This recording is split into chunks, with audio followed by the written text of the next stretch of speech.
ইয়া আইয়াতুহান নাফসুল মুতমাইন্না, ওই প্রশান্তি আত্মা, উখরুজি ইলা মাগফিরাতিম মিনাল্লাহি ওয়া রিদওয়ান। মুসলমান ভাইরা, আমার ওই আত্মাকে বলা হয় প্রশান্তি আত্মা। তুমি বের হয়ে আসো আল্লাহ রাব্বুল আলামিনের ক্ষমার দিকে, আল্লাহ রাব্বুল আলামিনের সন্তুষ্টির দিকে তুমি বের হয়ে আসো, বের হয়ে আসো।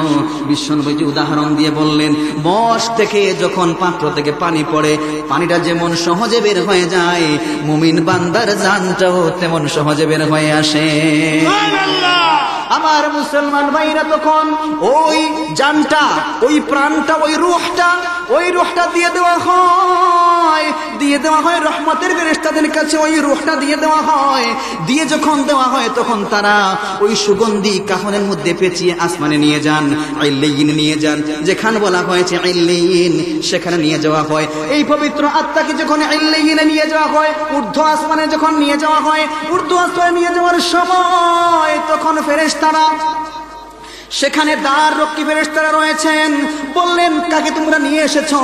তখন ওই ফেরেশতারা বলেন, রহমতের ফেরেশতারা বলেন, ওগো ফেরেশতা, এই যে ব্যক্তিকে নিয়ে আসা হয়েছে, ওই ব্যক্তির রূহ, যেটাকে নিয়ে আসা হয়েছে, ওই ব্যক্তির রূহ হলো পবিত্র আত্মা, মুমিন বান্দার রূহ। তখন ওই ফেরেশতা স্বাগতম জানিয়ে দরজা খুলে দেবেন। দরজা যখন খুলে দেওয়া হবে তখন ইল্লিয়িনে নিয়ে যাওয়া হয়, ওই রূহকে ইল্লিয়িনে নিয়ে যাওয়া হয়। তখন আল্লাহ রাব্বুল আলামিন ঘোষণা করে দেন, উকতুবু কিতাব আবদি ফি ইল্লিয়িন। আল্লাহু আকবার। মুসলমান ভাইরা, আমার তখন আল্লাহ রাব্বুল আলামিন বলেন, ওরে আমার গোলাম, তোমরা আমার এই গোলামের রূহকে, গোলামের আমল নামাকে সেই ইল্লিয়িন জান্নাত। আল্লাহ তাআলা এত দয়া করেছেন আমাকে, আপনাকে, এত ভালোবাসা, এত মহব্বত। এই যে যদি কোনো মানুষ নিজের ব্যাপারে চিন্তা করে, নিজের ক্ষেত্রে, তাহলে সে আর কখনো দুনিয়ার ভালোবাসায়, দুনিয়ার মহব্বতে পড়ে থাকতে পারে না। একটা সিম্পল উদাহরণ দেই আপনাদের সম্মুখে। উদাহরণটা হচ্ছে, যদি আপনি ঘুমোতে যান, দেখবেন আপনি দুনিয়ার কোনো খবরই বলতে পারবেন না। তখন চোখ খোলা নয়, দিল খোলা নয়, সবকিছু বন্ধ, ঠিক না? ঠিক। যদি এমনও তো হতে পারে আপনার শিওরে কোন সাপ, কোন বিচ্ছু, কোন হিংস্র জানোয়ার থাকতে পারে, আসতে পারে। দিনের বেলা যখন আপনার চোখ খোলা, অন্তর খোলা থাকে, তখন আপনি হিংস্র কোন জানোয়ার দেখলে, সাপ বিচ্ছু দেখলে, আপনি তখন তাকে মারতে উদ্যত হন, নিরাপদ থাকার চেষ্টা করেন আপনি, ঠিক কিনা? নিরাপদ থাকার চেষ্টা করেন। কিন্তু যখন আপনি ঘুমিয়ে যান, তখন আপনি তো কিছু বলতে পারেন না। তখন আপনাকে, আমাকে হেফাজত করে কে? কথা বলতে হবে। আমাকে, আপনাকে হেফাজত করেন একমাত্র। আপনি যখন ঘুম থেকে ওঠেন, তখন দেখবেন আপনার শিওরে হঠাৎ কোন পোকামাকড়, বিষাক্ত কোন বিচ্ছু চলে এসেছে। আপনি তখন উদ্যত হন, হায় হায়, এটা তো একটু করে কামড় মারতে পারতো আমাকে। সজাগ হয়ে যাওয়ার কারণে আমি বিচ্ছুকে দেখে ফেললাম। সুতরাং আপনি সজাগ হয়েছেন, সজাগ করে দিয়েছে কে? বলতে চাই যে এই কথা, যদি একটা মানুষ চিন্তা করে গভীর ভাবে যে আল্লাহ আমাকে এতই দয়া করছেন, সে কখনো গুনাহের কাজে লিপ্ত হতে পারে না, দুনিয়ার চাকচিক্য দেখে, সৌন্দর্য দেখে পাগল পারা হতে পারে না। বলতে চাই যে এই কথা, একটা মানুষ যদি চিন্তা করে আল্লাহ রাব্বুল আলামিন তার বান্দাকে এত রহম করেন, এত দয়া করেন, আল্লাহু আকবার। একটা মানুষ যখন গুনাহ করে, জিনা করে, ব্যভিচার করে, চুরি করে, ডাকাতি করে, চাইলে তো আল্লাহ তাআলা তাকে তখন ধ্বংস করে দিতে পারতেন, শাস্তি দিতে পারতেন। আল্লাহ কি বলছেন?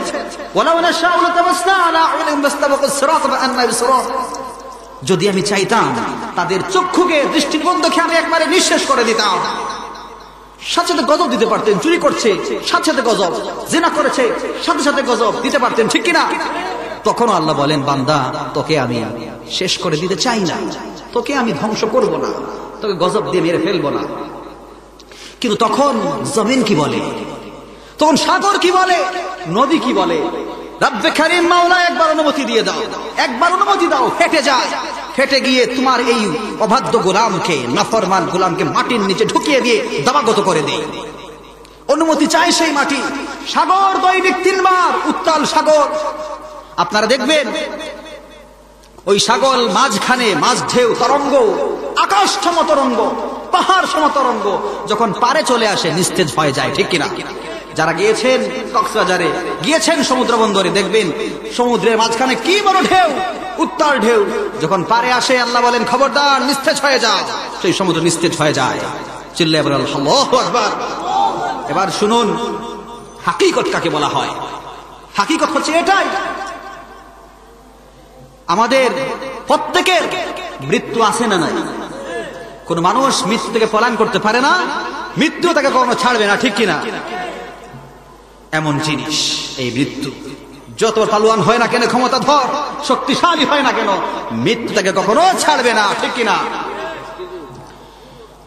এই যে সমুদ্র অনুমতি চায়, আল্লাহ একবার অনুমতি দাও, তিনবার অনুমতি চায়, ডুবিয়ে দে, একেবারে আমার বুকের মধ্যে হাবুডাবু খাইয়ে মেরে ফেলে।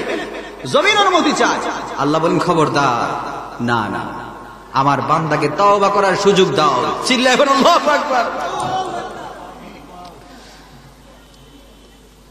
এজন্য আল্লাহ তাআলা বলেন قل إن الموت الذي تفرون منه فإنه ملاقيكم ثم تردون إلى عالم الغيب والشهادة فينبئكم بما كنتم تعملون।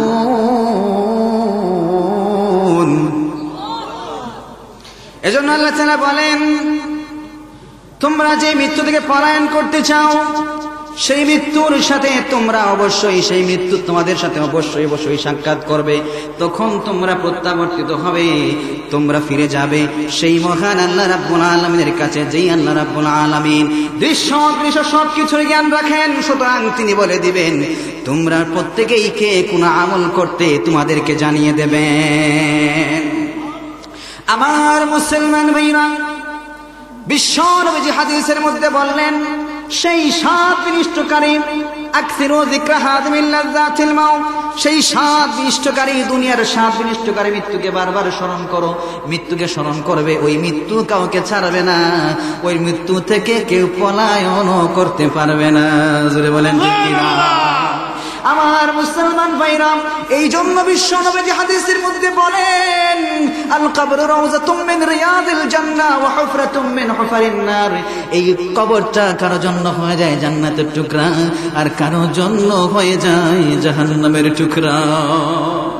মুসলমান ভাইরা রে আমার, বারা ইবনে আযিব রাদিয়াল্লাহু তাআলা আনহুর হাদিস, একবার বিশ্ব নবীজি রাহমাতুল লিল আলামিন একজন সাহাবী, আনসারী সাহাবীর জানাজায় গেলেন। জানাজের কাজটা এখনো সম্পন্ন হয় নাই, কবর খোঁড়ার কাজটা এখনো সম্পন্ন হয় নাই। কবর খোঁড়া চলছে, এমত অবস্থায় বিশ্ব নবীজি বসে পড়লেন। হাতের মধ্যে একটা কাষ্ঠের টুকরা, তিনি এই কাষ্ঠের টুকরা নিয়ে মাটি যেন খুঁড়ছেন, তিনি বসে পড়লেন। এমত অবস্থায় ওই সাহাবী বলেন বিশ্ব নবীজি নীরব নিস্তব্ধ, কোনো কথা বলছেন না। আমরা ওনার মতো নীরব এবং নিস্তব্ধ হয়ে বসে পড়লাম। কান্না আলা রুউসিনা আত-তায়রা, যেন আমাদের মাথার উপর পাখি বসে আছে, আমরা নড়াচড়া করছি না। এমত অবস্থায় বিশ্ব নবীজি রাহমাতুল লিল আলামিন বলে দিলেন, বিশ্ব নবীজি বললেন ইস্তাঈযু বিল্লাহি মিন আযাবিল কবরি। বিশ্ব নবীজি বললেন মাররাতাইনি আও সালাসান, বিশ্ব নবীজি 2 বার অথবা 3 বার বললেন ওগো আমার সাহাবায়ে কেরাম, তোমরা আল্লাহ রাব্বুল আলামিনের কাছে ওই কবরের আযাব থেকে বারবার পানা চাও, আশ্রয় চাও। ওই কবর কারো জন্য হয়ে জান্নাতের টুকরা, আর কারো জন্য হয় জাহান্নামের টুকরা। বিশ্ব নবী তখন উদাহরণ পেশ করলেন মুমিন বান্দার জান কিভাবে কবজ করা হয়। বিশ্ব নবী বললেন যখন কোন মুমিন বান্দা তার মুমূর্ষু অবস্থা চলে আসে, তার মৃত্যুর ডাক দেওয়া হয়, তখন আসমান থেকে জান্নাতের ফেরেশতা চলে আসেন। জান্নাতের ফেরেশতা যখন চলে আসেন, ওই জান্নাতের ফেরেশতা মাআহুম কাফানুন মিন আকফানিল জান্নাহ ওয়া হুনুতুম মিন হুনুতিল জান্নাহ। তখন বিশ্বনবীজি বলেন ওই আসমান থেকে যে ফেরেশতারা আগমন করেন, ওই ফেরেশতাদের সাথে থাকে জান্নাতের কাফন, এবং জান্নাত থেকে তারা সুসংবাদ সহ সুগন্ধি নিয়ে আসেন। আমার মুসলমান ভাইরা, বলছিলাম যেই কথা, ওই যে মুমিন বান্দারা, ওই মুমিন বান্দাদের জান কবজ করা হয়। কেমন ভাবে কবজ করা হয়? যখন ওই ফেরেশতারা আগমন করলেন ওই মুমিন ব্যক্তির কাছে যখন আগমন করলেন, তখন ফায়াজলিসুনা মিনহু মাদ্দাল বাসার, এমন অবস্থা হয় এত বেশি ফেরেশতারা আসেন, তখন মুমিন বান্দা যখন চেয়ে থাকে দেখা যায় চোখের দৃষ্টি যতদূর নিবন্ধ হয় ততদূর পর্যন্ত ওই রহমতের ফেরেশতারা তাকে রেসপেক্ট জানানোর জন্য অপেক্ষা করে। সুবহানাল্লাহ। মুসলমান ভাইরা রে আমার, শুধু তাই নয়, যখন ওই ফেরেশতারা আগমন করলেন এমত অবস্থায় সুম্মা ইয়াজিবু মালাকুল মাউত আলাইহিস সালাম, এমত অবস্থায় ইনদা রাইসিহি, তখন মালাকুল মাউত ওই মুমিন বান্দার শিয়রে এসে বসেন ফায়াকুলু ইয়া আইয়াতুহান নাফস, গোলামের আমলনামাকে সেই ইল্লিন জান্নাতের আলা মাকামে তোমরা লিপিবদ্ধ করে দাও। এবার চিন্তা করেন, শুধু শেষ নয়, যখন আত্মীয় স্বজনরা ওই গোলাম ওই মুমিন বান্দাকে কবরস্থ করে দেবে, কবরস্থ করে দেওয়ার পর আল্লাহ রাব্বুল আলামিন সেখান থেকে আবার ওই গোলামের ওই বান্দার দেহের মধ্যে রূহটা প্রবেশ করে দিবেন, রূহটা আবার চলে আসবে। রূহ যখন চলে আসবে তার দেহের মধ্যে, এই সময় আত্মীয় স্বজনরা জিয়ারত করে চলে যাবে, তখন মুনকার নাকির ফেরেশতারা চলে আসবেন সওয়াল করবার জন্য। তখন তাকে যখন সওয়াল করবেন মুনকার নাকির, তাকে সওয়াল করবেন, মুনকার নাকিরের সওয়াল করতে দেরি হবে, ওই আল্লাহর গোলাম, ওই আল্লাহর খালেস গোলাম মুমিন বান্দা উত্তর দিতে কখনো লেট হবে না। এক নাম্বার প্রশ্ন, আর রব্বুকা যখন বলা হয় ঠাস করে বলে দেয় রব্বে কারীম রব্বুল ইজ্জা, সুবহানাল্লাহ। যখন তাকে বলে আমার দিন কি, ঠাস করে বলে দেয় আমার দিন ইসলাম। এখন বলে ওমা হাযা রাজুলুল্লাযী বুইযা ফীকুম, যে ব্যক্তিকে তোমাদের মধ্যে প্রেরিত করা হয়েছে, পাঠানো হয়েছে, সেই ব্যক্তিকে তুমি জানো? তখন সে ঠাস করে বলে দেয় তিনি আর কেউ নয়, কলিজার টুকরা, রাহমাতুল লিল আলামিন, সরদার দু আলম রাসূল মাকবুল সাল্লাল্লাহু আলাইহি ওয়াসাল্লাম। মুসলমান ভাইরা রে আমার, 4 নাম্বার প্রশ্ন যখন করা হলো, দুনিয়াতে তুমি এমন কি করেছ, দুনিয়াতে যে কাজ করার কারণে আল্লাহ রাব্বুল আলামিন তোমাকে গ্রহণযোগ্য করেছেন? তখন সে এটাই বলবে দুনিয়ার ময়দানে আমি যেটা জেনেছি, আমি আল্লাহর গোলাম, আল্লাহ রাব্বুল আলামিনের ইবাদত ছাড়া, আল্লাহ রাব্বুল আলামিনের হুকুম আহকাম মানা ছাড়া আমি আর অন্য কিছু মনে করি না। সুতরাং আমি আল্লাহ রাব্বুল আলামিনের হুকুমকে, আমি আল্লাহ রাব্বুল আলামিনের নির্দেশকে আমার জীবনের জন্য অতুলনীয় পাথেয় মনে করি। আমার মুসলমান ভাইরা, যখন ওই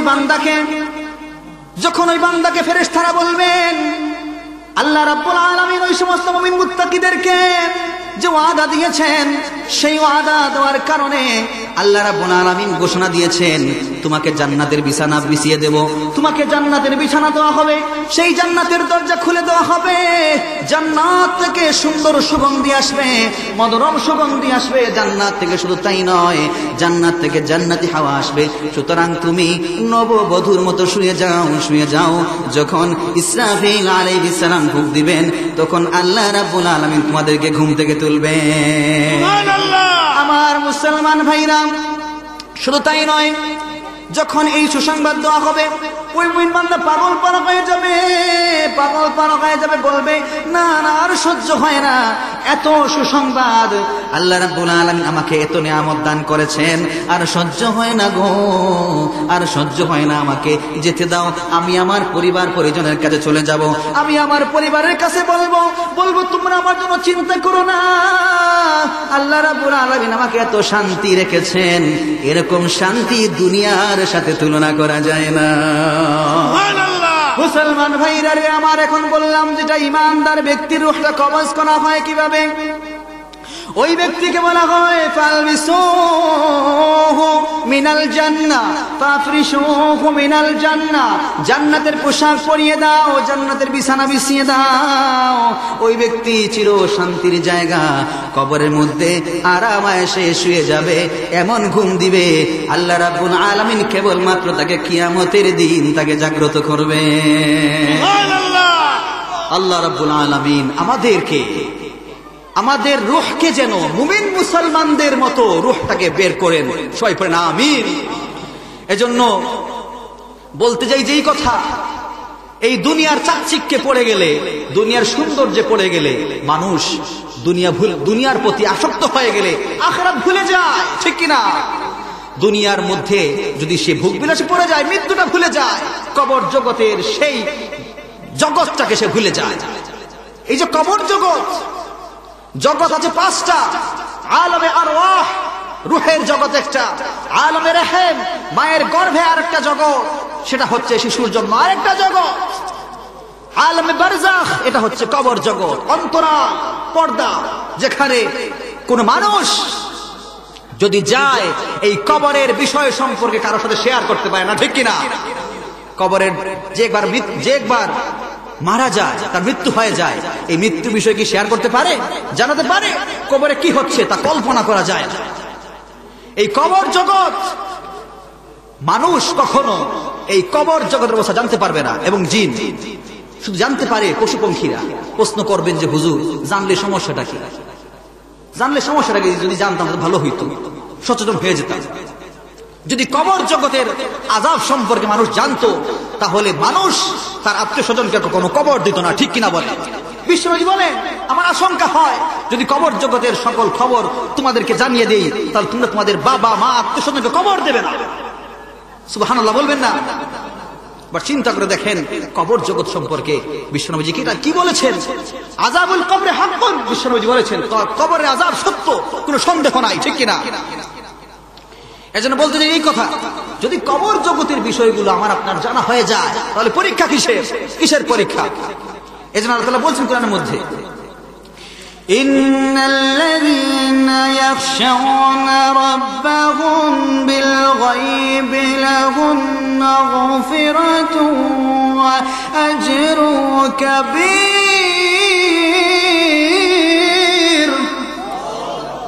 আল্লাহ রাব্বুল আলামিন কোরআনে বলছেন, মুমিনের তো এত দাম, মুসলমানের তো এত দাম, তারা আল্লাহকে ভয় করে না দেখে। আল্লাহকে দেখছিনি আমরা, জান্নাত দেখছিনি, জান্নাত দেখি নাই, জাহান্নাম দেখি নাই। সুতরাং আল্লাহকে যারা না দেখে ভয় করে, যারা আল্লাহকে বিশ্বাস করেছে না দেখে নাই, সুতরাং আল্লাহ রাব্বুল আলামিন তাদের জন্য অতুলনীয় মহা পুরস্কার রেখে দিয়েছে। আমার মুসলমান ভাইরা, এবার বলতে চাই, কাফের ব্যক্তির রূহ কিভাবে কবজ করা হয়? আল্লাহ তাআলা কোরআনের মধ্যে বললেন, ওয়ান্নাজিআতি গারকা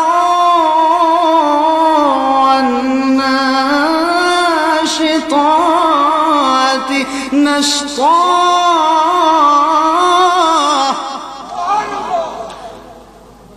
আমার মুসলমান ভাইরা, এবার চিন্তা করেন, প্রশান্তি আত্মা বলে ডাক দেবেন, প্রশান্তি আত্মা বলে ডাক দেবেন ফেরেশতা। ওয়ান্নাজিআতি গারকা, ওই সমস্ত ফেরেশতাদের কসম করে বলছেন আল্লাহ তাআলা, যারা চিরে ফেরে কাফের ব্যক্তির জানটাকে কবজ করেন। নাউযুবিল্লাহ। ওয়ান্নাশিতাতি নাশতা, ওই সমস্ত ফেরেশতাদের কসম যারা আরামের সাথে, প্রশান্তির সাথে মুমিন বান্দার জানটাকে কবজ করে। বলুন সুবহানাল্লাহ, সুবহানাল্লাহ। আমার মুসলমান ভাইরা, বলছিলাম যে এই কথা, যখন কাফের বান্দার রূহটা কবজ করা হয়, জাহান্নামের ফেরেশতারা আসেন। জাহান্নামের ফেরেশতারা আসেন, জাহান্নামের ফেরেশতা সুদুল উজুহ মাআহুমুল মুসুহ, তাদের চেহারা কালো বর্ণের, দেখতে খুব বিভৎস কুৎসিত চেহারা। ওই জাহান্নামের ফেরেশতা চট নিয়ে আসেন পাপুসের মতো, কারো শরীরের মধ্যে ঘষা মাজলে খাল উঠে যাবে, এরকম অবস্থা। এরকম বস্তা নিয়ে আসেন তার রূহটাকে নিয়ে যাওয়ার জন্য, পেঁচিয়ে নিয়ে যাওয়ার জন্য। বিশ্বনবী হাদিসের মধ্যে বললেন, মুমিন বান্দার যখন কাফের বান্দার রূহটা কবজ করা হয়, জাহান্নাম থেকে ফেরেশতারা চট নিয়ে আসেন, এরকম গাঢ় চট বস্তা নিয়ে আসেন, দুর্গন্ধ। এই ফেরেশতারা যখন আসেন, মালাকুল মউত তার শিয়রে বসেন। শিয়রে বসার পর ডাক দেন ইয়া আইয়াতুহান নাফসুল খাবিসা, এই প্রেতাত্মা, এই অপবিত্র আত্মা, ও খুরুজি ইলা গাযাবিল্লাহ ইলা সাখতিম মিনাল্লাহ ওয়া গাযাবিন। বিশ্বনবী বললেন ওই প্রেতাত্মাকে, ওই অপবিত্র আত্মাকে ডাকা হয়, এই পবিত্র আত্মা আল্লাহ রাব্বুল আলামিনের অসন্তুষ্টির মধ্যে, রাগের মধ্যে বের হয়ে আসো, এরকম তাকে ডাক দেওয়া হয়। যখন ওই বান্দাকে, যখন ওই গোলামের জান কবজ করে নেওয়া আকাশের মধ্যে নিয়ে যাওয়া হয়, আকাশের মধ্যে যখন নিয়ে যাওয়া হয়, আকাশের মধ্যে নিয়ে যাওয়ার পর সেখানে ফেরেশতারা দরজা খোলেন না। আকাশের মধ্যে নিয়ে যাওয়া হয়, দুর্গন্ধ আর দুর্গন্ধ। তারা বলে কাকে নিয়ে আসছো? বলে কাফের বান্দা, কাফের ব্যক্তির রূহ নিয়ে এসেছি। তখন ফেরেশতারা দরজা খুলে দেয় না। লা তুফাত্তাহু আবওয়াবুস সামাই ওয়া লা ইয়াদখুলুনাল জান্নাতা হাত্তা ইয়ালিজাল জামালু ফি সাম্মিল খিয়াত। আমার মুসলমান ভাইরা, আসমানের দরজা সময় খুলে দেওয়া হবে না। ওই ব্যক্তি জান্নাতে প্রবেশ করতে পারবে না, ওই ব্যক্তি জান্নাতে প্রবেশ করতে পারবে না, কখনো পারবে না। যতক্ষণ পর্যন্ত সূচের ভিতর দিয়ে উট প্রবেশ করতে না পারে, ততক্ষণ পর্যন্ত সে জান্নাতের চেহারা দেখতে পারবে না। আমার মুসলমান ভাইরা, ওই কাফের বান্দা, ওই কাফের বান্দা জান্নাতে যেতে পারবে না, কারণ সূচের মধ্যে কিভাবে উট প্রবেশ করবে এটা সম্ভব নয়, কখনো সম্ভব নয়। তখন ওই জায়গা থেকে ওই কাফের বান্দার রূহটাকে ছেড়ে দেওয়া হবে, ফেলে দেওয়া হবে, জমিনের মধ্যে ফেলে দেওয়া হবে। রূহটা তখন তার দেহের মধ্যে প্রবেশ করবে।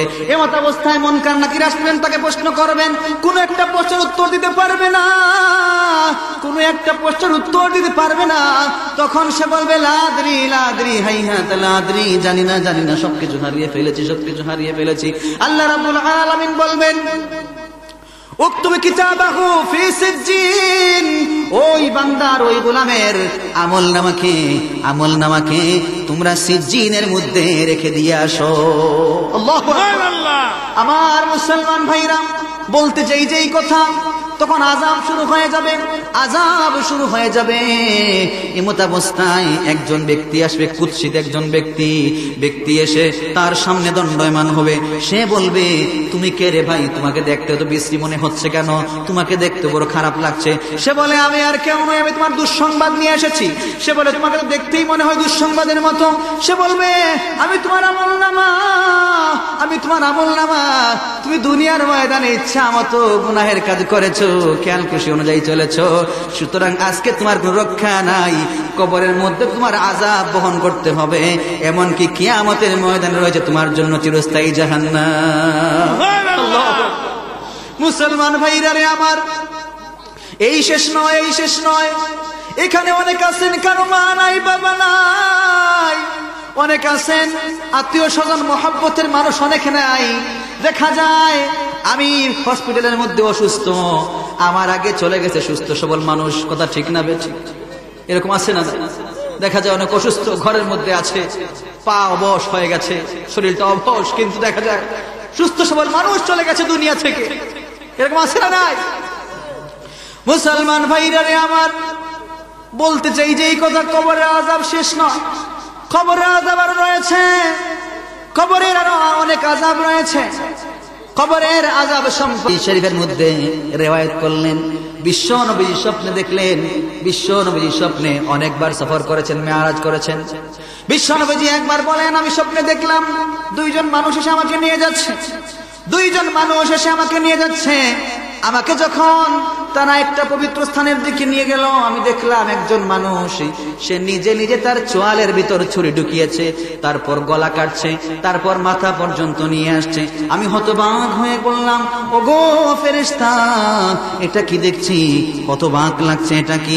তখন বললেন, ওগো নবীজি, ওগো বিশ্ব নবীজি, আপনি আরো সামনে চলেন, আরো অনেক বিষয় দেখার রয়েছে। বিশ্ব নবীজি যখন আরো সামনে গেলেন, বিশ্বনবীজি আরো সামনে গেলেন। সামনে যখন গেলেন তখন তিনি আরেকটা অবস্থা দেখলেন। একদল মানুষদেরকে দেখলেন, তারা জাহান্নামের মধ্যে, আগুনের মধ্যে উলঙ্গ অবস্থায় তারা জ্বলে পুড়ে ছাই হয়ে যাচ্ছে। তারপর তিনি আবার হতবাক হয়ে বললেন, ওগো জিবরাইল, এটা কি হালত দেখলাম গো জিব্রাইল, কারণটা তো বুঝলাম না গো জিব্রাইল। জিব্রাইল বলে, গো নবীজি, দয়াল নবীজি গো, ও গো নবীজি, আপনি চিন্তা করবেন না, পেরেশান হবেন না গো নবীজি। আপনি আরো সামনে চলেন গো নবীজি। বিশ্ব নবীজি রাহমাতুল লিল আলামিন আরো সামনে গেলেন। সামনে গিয়ে দেখলেন একটা ব্যক্তির হাতের মধ্যে এত বড় একটা পাথর, আর একটা মানুষ শুয়ে আছে। পাথর দিয়ে যখন তার মাথার উপর আঘাত করে, মাথাটা ফেটে মাটির সাথে একাকার হয়ে যায়। মুসলমান ভাইরা রে আমার, কবরের আযাব তো কঠিন রে ভাই। কবরের আযাব থেকে বারবার পানা চাও। আমার বাবা দুনিয়ার মধ্যে নাই, একদিন হয়তো আমিও চলে যাব। ওই কবর তোমাকে বারবার ডাকে, বারবার ডাকে রে ভাই। একবার চিন্তা করো, ওই কবরে আমি মানুষকে দাফন করি, কিন্তু চিন্তা করি না ওই কবরে একদিন আমার যেতে হবে। আমি কেন শিক্ষা নেই না, আমি কেন শিক্ষা গ্রহণ করি না? ওই কবর তো আমাকে ডাকছে। আমি মানুষকে কবর দেই ঠিক, কিন্তু নিজের জন্য চিন্তা করি না। জুড়ে বলেন ঠিক কিনা? মুসলমান ভাইরা রে আমার, 3 নাম্বার যে বিষয়টা তিনি দেখলেন, একটা লোক রক্তের সমুদ্রের মধ্যে সাঁতার কাটছে, সাঁতার কাটছে। যখন সে তীরে আসে, আর একজন মানুষ তাকে ঢিল মেরে আবার সমুদ্রের মাঝখানে ফিরিয়ে দেয়। তিনি এই সমস্ত দেখে হতবাক হয়ে বললেন, ওগো জিবরাইল, কারণ কি গো জিবরাইল, আমি তো পেরেশান হয়ে গেলাম। জিবরাইল আলাইহিস সালাম বললেন, ওগো নবীজি, দয়াল নবীজি গো, ওগো নবীজি, চিন্তা করবেন না, পেরেশান হবেন না, সামনে চলেন। একটা বাগানের দিকে নিয়ে যাওয়া হলো, বুখারী শরীফের হাদিস। একটা বাগানের দিকে নিয়ে যাওয়া হয়। একটা বাগানের দিকে যখন নিয়ে যাওয়া হলো, এত সুন্দর বাগান, সুন্দর সুন্দর ফুটফুটে কিছু ছেলে মেয়ে, কচিমতি ছেলে মেয়ে, একজন বৃদ্ধ লোককে, এর একজন বয়োজ্যেষ্ঠ বাবাকে নিয়ে বসে আছে। তিনি যখন ওই বাগানে গেলেন, বাগানে যাওয়ার পর মাঝখানে একটা গাছ দেখলেন, বিশাল গাছ। ওই গাছের মধ্যে রয়েছে একটা মেহমানখানা। ওই মেহমানখানায় তিনি প্রবেশ করলেন। মেহমানখানায় যখন তিনি প্রবেশ করলেন, ওই মেহমানখানায় প্রবেশ করার পর দেখলেন এত সুন্দর সুন্দর মানুষ। এখানে রয়েছে যুবক, এখানে রয়েছে বৃদ্ধ। তারপর বিশ্ব নবীজিকে আরো উপরে নিয়ে যাওয়া হলো, আরো উপরে নিয়ে যাওয়া হলো। সেখানে ইল্লিয়িন নিয়ে যাওয়া হলো। সেখানে বিরাজমান দেখলেন আরো কিছু মেহমানখানা। এখানে ওই মেহমানখানাগুলো আরো সুন্দর, আরো সুন্দর, আরো মনোরম। তিনি দেখলেন, হতবাক হয়ে গেলেন। পূর্বের মেহমানখানা থেকে এই মেহমানখানা আরো সুন্দর। সুবহানাল্লাহ পড়েন। ওই মেহমানখানা আরো সুন্দর, ওই মেহমানখানাগুলো আরো সুন্দর। দেখলেন সেখানেও শহীদরা রয়েছে, বৃদ্ধ নওজোয়ানরা রয়েছে। বিশ্বনবী জানতে চাইলেন, ওগো জিবরাইল, এবার বলে দাও, আর তো সহ্য হয় না গো। জিবরাইল আলাইহিস সালাতু ওয়াস সালাম বলেন, ওগো নবীজি, দয়াল নবীজি গো, ওগো নবীজি, আপনাকে এখন সবকিছু বলে দিব গো নবীজি।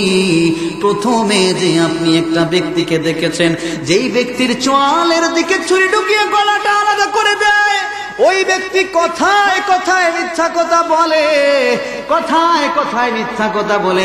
এজন্য ওই ব্যক্তির শাস্তিটা এরকম দেওয়া হচ্ছে। এরকম মানুষ আছে না, কথায় কথায় মিথ্যা কথা বলে, আছে না নাই? শুধু তাই নয়, এরকম অনেক মানুষ আছে রে ভাই, 5 ওয়াক্তের নামাজ পড়ে, 5 ওয়াক্তের নামাজ পড়ে, রোজা রাখে, আমল দেখলে হতবাক হয়ে যাবেন। কপালের মধ্যে দেখা যায় আছে, তার দেখা যায় নামাজের আলামত, নামাজের চিহ্ন আসে, কিন্তু যখন মসজিদ থেকে বের হয়ে যায় মিথ্যা কথা বলে, আছে না নাই? মসজিদ থেকে যখন বের হয়ে গীবত করে, শিকায়াত করে, ইমাম সাহেবের পিছনে শুধু গুতা মারে, আছে না নাই? আছে না নাই? আরে ভাই, ইমাম সাহেবের পিছনে গুতা মারা মানুষ বেশি, ঠিক না? ঠিক না? ঠিক। এখন তো মনে হলো আরেক কথা, ইমাম সাহেবের পিছনে ধাক্কা দেওয়া মানুষ কিন্তু অনেক বেশি। আর যদি বিচক্ষণ ইমাম সাহেব হয়, তাহলে দেখা গেল ইমাম সাহেব যদি কোনোদিন নামাজ শর্ট করে ফেলেন, নামাজে মনে করেন সূরা ইখলাস পড়ে ফেলছেন এশার নামাজে বা ফজরের নামাজে সূরা ইখলাস পড়ে ফেলছেন, কি ইমাম সাহেব বিষয় কি, ফজরের নামাজে তো শর্ট সূরা পড়লেন, কারণটা কি? আর এই এশার নামাজে এত শর্ট সূরা পড়লেন, কারণটা কি? ইমাম সাহেব যদি এরকম বুদ্ধিমান হয় তো বলবে কি, বেতন যেমন নামাজ তেমন, বেতন শর্ট নামাজও শর্ট। তো যাই হোক, এক ইমাম সাহেবের চাকরি ছুটে গেছে রে ভাই, 3 জায়গায়। কয় জায়গায়? 3 জায়গায় চাকরি ছুটে গেছে। প্রথম এক জায়গায় তিনি চাকরি করতে গেলেন, সেখানে তিনি সুদের ব্যাপারে ওয়াজ করছিলেন। কিসের ব্যাপারে? সুদের ব্যাপারে ওয়াজ করছিলেন। তো উনার লজিং ছিল কোথায় জানেন? উনার লজিং ছিল সভাপতি সাহেবের বাসায়। তো সভাপতি সাহেব মোটামুটি সুদের লেনদেনের সাথে জড়িত আছে। আল্লাহ রাব্বুল আলামিন কোরআনের মধ্যে বলে দিয়েছেন, যারা কিনা সুদ খায়, ঘুষ খায়, কিয়ামতের ময়দানে শয়তানের খপ্পরে পড়া মাতালের মতো পাগল হয়ে এরকম মাথা নাড়া দিবে কিয়ামতের ময়দানে। শয়তানের খপ্পরে পড়া মাতালের মতো দণ্ডায়মান হবে। পা 2টা থাকবে এরকম চিকন, আর পেটটা থাকবে গুদাম ঘরের মতো। পেটের মধ্যে এত বড় অজগর সাপ থাকবে রে ভাই, ওই সাপটা তাকে দংশন করবে, সে কষ্টটা সহ্য করতে পারবে না। নাউযুবিল্লাহ বলে। আমার মুসলমান ভাইরা, যখন এই ওয়াজটা করলেন ইমাম সাহেব, কে করলেন? দেখা যায় প্রতিদিন গোলাগুলি করে সভাপতি সাহেবের সাথে তিনি বাড়িতে যাইতেন। এবার সভাপতি সাহেব নাই, মসজিদ থেকে নাই। যখন গেলেন ঘরে, কি সভাপতি সাহেব আপনি আমাকে রাইখা চলে আসলেন, প্রতিদিন একসাথে বাসায় আসতাম, বিষয়টা কি? সভাপতি সাহেব বলেন, সুদ তো খাইতাম, কেউ তো জানে না, শুধু জানাই দিলেন আপনি এখন, সুতরাং আপনার চাকরি শেষ। কি আর করা, আর এক মসজিদে চাকরি পাইছে। যাই হোক, লজিং হয়েছে সেক্রেটারি সাহেবের ঘরে। কার ঘরে? ভাই? সেক্রেটারি সাহেবের ঘরে। এখন সেক্রেটারি ঘরে লজিং হয়েছে। এখন তিনি ওয়াজ করতে পর্দা সম্পর্কে। কি সম্পর্কে? আমার মুসলমান ভাইরা, আল্লাহ রাব্বুল আলামিন কোরআনের মধ্যে বলে দিলেন, ও মা বোনেরা, ও সকল মুমিন মুসলমান নারীরা, শুধু তাই নয়, দুনিয়ার সকল নারীগণকে আল্লাহ তাআলা উদ্দেশ্য করলেন। দুনিয়ার সকল নারীদেরকে আল্লাহ রাব্বুল আলামিন উদ্দেশ্য করলেন, বললেন, তোমরা জাহিলি যুগের বেপরদা নারীদের মতো ঘর থেকে বের হইও না। যদি ঘর থেকে বের হও, পর্দা করে বের হইবা। সেটা বলেন ঠিক কিনা? সুবহানাল্লাহ। পর্দার মধ্যে শান্তি আছে না নাই? সুতরাং মা বোনদেরকে পর্দা করার জন্য বলবেন। কারা কারা হাত তুলেন? মাশাআল্লাহ, কবুল করেন সবাই, আল্লাহু আকবার। এই ওয়াজ করছে সেক্রেটারি সাহেব, দেখা যায় মসজিদে নাই।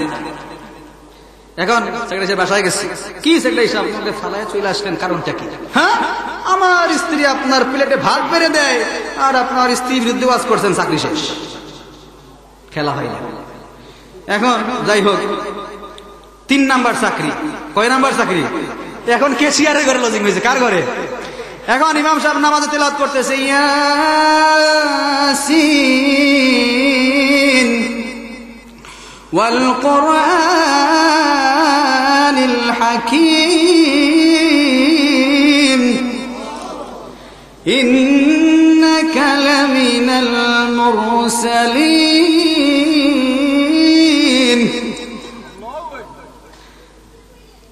যখন তিনি এই আয়াত পড়লেন, কেশিয়ার সাহেব কই, খবরদার, আপনি সভাপতি সাহেবের নাম কেন উচ্চারণ করলেন? সভাপতি সাহেবের নাম ছিল হাকিম, সভাপতি বাবের নাম হল মুরসালিন। আপনি আজকে সভাপতি সাহেব আর সভাপতি বাপের নামে কেরাত করছেন, আগামীকালকে যদি আমার নামে কেরাত না করেন, চাকরি শেষ। বিরক্ত হইতেছেন? বিরক্ত হবেন না। যাই হোক, বলছিলাম যেই কথা, এখন হচ্ছে কি, যখন কেশিয়ার সাহেব এটা বললেন, মহা মুশকিলে পড়ে গেছে ইমাম সাহেব। হায় হায়, যার নাই কোনো গতি তার কি ভাই ইমামতি। এখন যাই হোক, ইমাম সাহেব মহা মুশকিলে পড়ল। জুম্মার নামাজে খুতবা শুরু হয়ে গেছে। কি হয়ে গেছে? শুরু খুতবা। এখনো কেশিয়ার আসে নাই, মনে মনে শান্তি, ইমাম সাহেব বোধহয় আজকে কেশিয়ার আসবে না। তাহলে যাই হোক, বাঁচছি। কেশিয়ার নাম ছিল বাবর। বাবর নামে তো কোরআনের এত দূরে কোনো শব্দই নাই, ঠিক না? ঠিক। এখন কি করবে? হঠাৎ খুতবা শুধু শেষ হয়েছে, আর কেশিয়ার পাঞ্জাবি টাঞ্জাবি লাগাই আসছে, হাই পাই পাঞ্জাবি পোশাক লাগাই আসছে। এখন ইমাম সাহেব পিছনে দাঁড়াইছে। দাঁড়ানোর পর ইমাম সাহেব তো মনে মনে মহা মুশকিল, হায় হায় চলে আসছে, মহা মুশকিলটা চলে আসছে। এখন কি আর করবে, ইমাম সাহেব যখন গায়রিল মাগদুবি আলাইহিমুল দাল্লিন করছে, ক্যাশিয়ার পিছন থেকে গলা ঝাড়ি মারছে, গলা ঝাড়ছে। আমি পিছনে খাড়া আছি, সুতরাং শুরু করে দেয় ইমাম সাহেব। যেহেতু কোরআন শরীফের কোনো আয়াত নাই, আপনারা বুঝে আল্লাহু আকবার বলবেন, আগেই বুঝছি।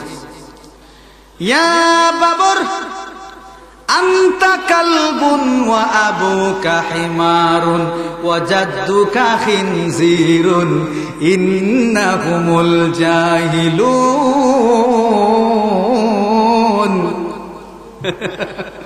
আলেম সোজা বুঝে নিচ্ছে, আমি আপনাদেরকে বলছি অর্থ কি। এ বাবর, তুই একটা কুত্তা, তোর বাপ একটা গাধা, তোর দাদা একটা শুয়োর, তোরা 14 গোষ্ঠী হইলে জাহিলের বাচ্চা। একেবারে যে খেলা ফাইনাল কইরা। আর ক্যাশিয়ার তো কি বুঝবে, সে তো মনে মনে খুব খুশি, হ্যাঁ আমার নামে চলছে, কিন্তু তারে 14 গোষ্ঠীর জাহিল বাচ্চা বানাইছে, ঠিক না বেঠিক?